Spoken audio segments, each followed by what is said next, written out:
Olá, meu povo! No vídeo de hoje eu vou contar pra vocês sobre a história do meu visto canadense, o primeiro visto que eu apliquei que foi negado, o visto de turismo, e como que eu fiz para que ele fosse aprovado. Então, bom, partindo lá do início, eu queria vir pro Canadá para visitar o Ricardo, e se você não sabe muito bem dessa história, recomendo que você assista o vídeo anterior, que é onde eu explico como que eu vim parar no Canadá, né, todo o meu processo, desde o visto de turismo até me tornar residente permanente. Então, eu apliquei, e assim, na época eu não tinha dinheiro nenhum, então não tinha como aplicar com uma agência, né, não tinha como ter esse acesso, e eu fui seguindo exatamente as recomendações ali do site do governo de como que eu deveria fazer essa aplicação. Então, os documentos que você precisa fornecer inicialmente, isso foi em 2018, tá? Então, hoje pode ser que tenha mudado alguma coisa, mas na época você precisava preencher um formulário com as suas informações pessoais, um formulário com a informação sobre os seus pais, então, nome completo, endereço, estado civil e data de nascimento, né? E seus dependentes, então, se você tem filhos, também tem que colocar nesse formulário, que é um formulário da família mesmo. Você tem que fazer uma carta de intenção, então, que você está vindo fazer no Canadá, qual o endereço que você vai ficar, por quanto tempo você vai ficar. Você fala um pouco brevemente sobre você, né? O que você faz no Brasil, por que você precisa voltar para o Brasil. A gente vai se aprofundar mais nisso um pouquinho mais pra frente. Você também precisa colocar os endereços que você vai visitar,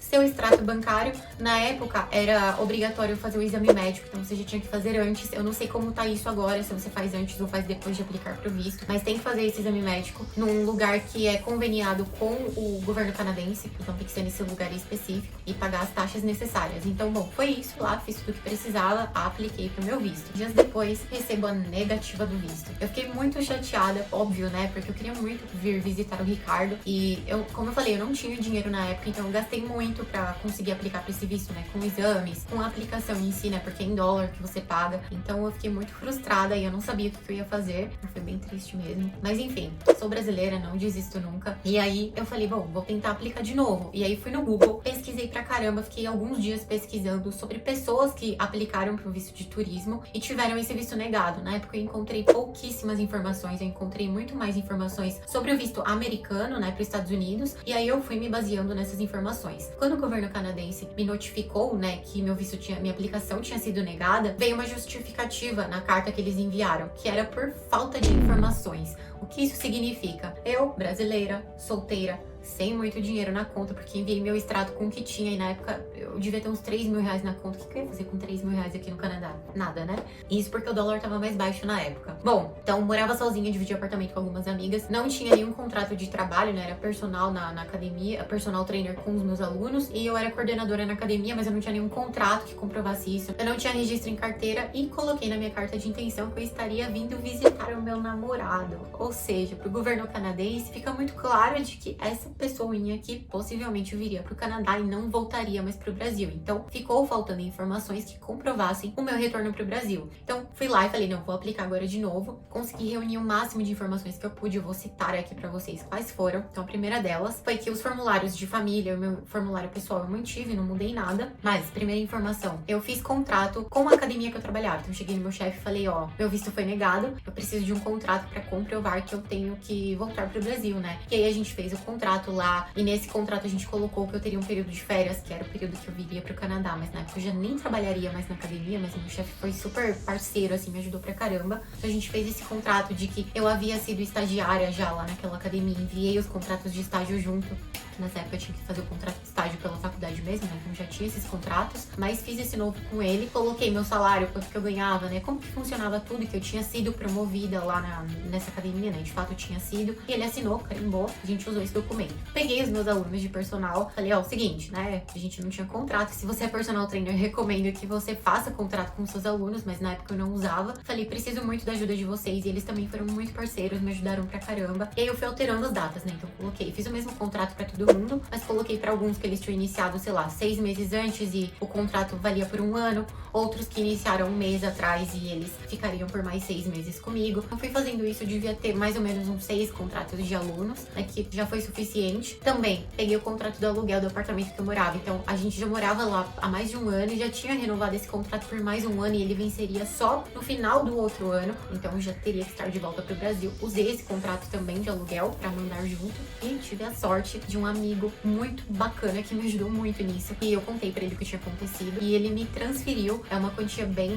considerável, pra que eu pudesse mostrar no meu extrato que eu tinha mais dinheiro pra vir pro Canadá. Só que assim, né, é muito fácil que alguém transfira dinheiro pra sua conta e ninguém saiba de onde veio. Então, eu fiz um recibo como se eu estivesse prestando um serviço pra eles e eles estivessem me pagando por isso, né? Pra comprovar que esse dinheiro simplesmente não foi emprestado, que não voltaria pra conta de outra pessoa. Mas no final, devolvi o dinheiro pra ele, normal, né? Ele só me emprestou pra comprovar realmente. E na carta de intenção. A carta de intenção, eu escrevi tudo que eu já tinha escrito, então que eu estaria vindo visitar meu namorado, né? Não tinha mais como mudar essas informações, não iria mentir. Coloquei os lugares que eu iria visitar em Toronto na época. Coloquei por que meu visto tinha sido negado pela falta de informações. Falei por eu ter aplicado sozinho, eu não tinha conhecimento que eu deveria fornecer tanta informação. Deveria saber, né? Mas não sabia. E que agora eu estava colocando lá todos os documentos que comprovavam que eu voltaria ao Brasil. Então escrevi, né? Listei lá todos os documentos que eu estava anexando junto com a minha aplicação, com essa carta de intenção. E além disso, a gente tinha uma amiga aqui, uma senhorinha, que ela é amiga da família, que ela já era residente aqui no Canadá. E ela também fez uma carta falando que eu passaria o Natal com ela, junto com o Ricardo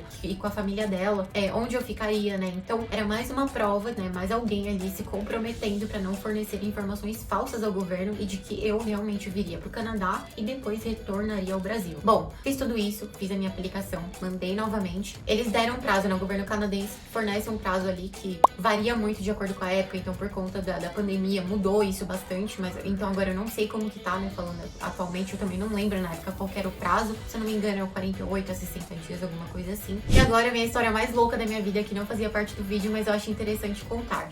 No último dia de prazo que o governo canadense forneceu para aprovação da aplicação, eles aprovaram e aí solicitaram, né, meu passaporte para que eles enviassem o visto, então eu mandei. Eu já tinha planejado uma data específica para estar no Canadá, que era 23 de dezembro de 2018, então eu teria que estar aqui nessa data, porque era o período que o Ricardo estaria de férias do college, então pra gente conseguir aproveitar melhor. E na época, como eu falei, eu não tinha dinheiro, então uma amiga muito maravilhosa que ela trabalhava numa companhia aérea, ela falou, tá, o seguinte, eu consigo te cadastrar como dependente, né, alguma coisa assim, você vai como stand-by, então você pode conseguir pagar a passagem muito mais barato. E ela me cadastrou, só que esse cadastro não era aprovado nunca. Aí ela entrou em contato com a equipe, todo mundo lá trabalhando, e no último dia que eles deram lá, não tava conseguindo, então eles falaram, ó, até sábado, que era o dia da viagem, que deveria ser o dia da viagem, esse cadastro vai estar aprovado. Então eu compraria a minha passagem no dia da viagem. E aí, bom, fiquei esperando. O meu passaporte chegou 2 dias antes da viagem, então assim, chegou também muito em cima da hora, né, que seria a data programada. Eu já tinha feito mala, já tinha feito tudo. Acordei naquele sábado, que era o dia da viagem,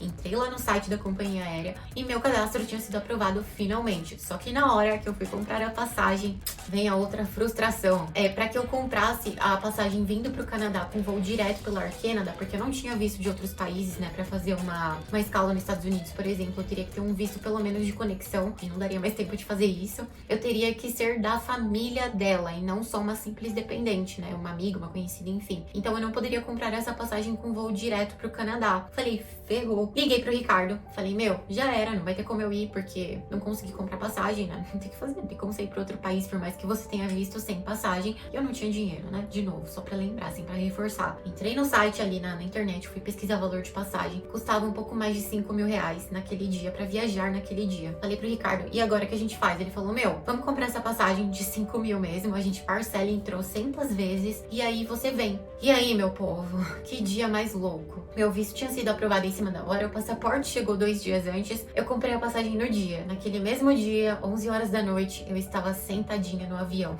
Era a minha primeira viagem internacional, minha primeira viagem de avião. Então, nossa, eu tava realizando vários sonhos, mas foi um dia muito maluco, assim. E bom, consegui comprar a passagem, foi uma loucura, porque a gente já saiu, meus sobrinhos na época que me levaram pro aeroporto, a gente já foi correndo e deu tudo certo no fim das contas. Cheguei aqui no Canadá e, bom, realizei meu sonho de estar aqui. E aí, só pra concluir, que eu até mencionei isso no vídeo anterior, eu não tinha dinheiro pra pagar a passagem, eu não tinha dinheiro pra pagar o aluguel do Brasil quando eu voltasse no mês seguinte. E aí, eu comecei a trabalhar online, foi quando eu fiz o meu primeiro programa de treino, que eu comecei a divulgar, e aí naquele mês eu consegui, daqui do Canadá mesmo, ganhar um dinheiro bom pra que eu pudesse pagar o aluguel no mês seguinte, pra que eu pudesse pagar essa passagem, enfim. Fico muito feliz que tenha dado certo e tô compartilhando esse vídeo porque na época, eu não sei hoje como que tá com relação a essas informações, eu também não pesquisei pra saber o quanto de informação tem pra pessoas que tiveram visto de turismo negado pro Canadá. Então eu quero te dar um pouquinho de esperança, porque se seu visto foi negado, não desista, forneça o máximo de informações possíveis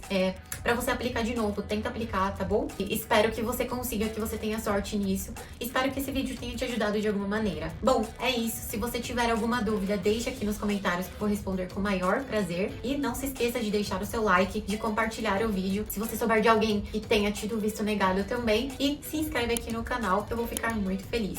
Beijo grande e até o próximo vídeo.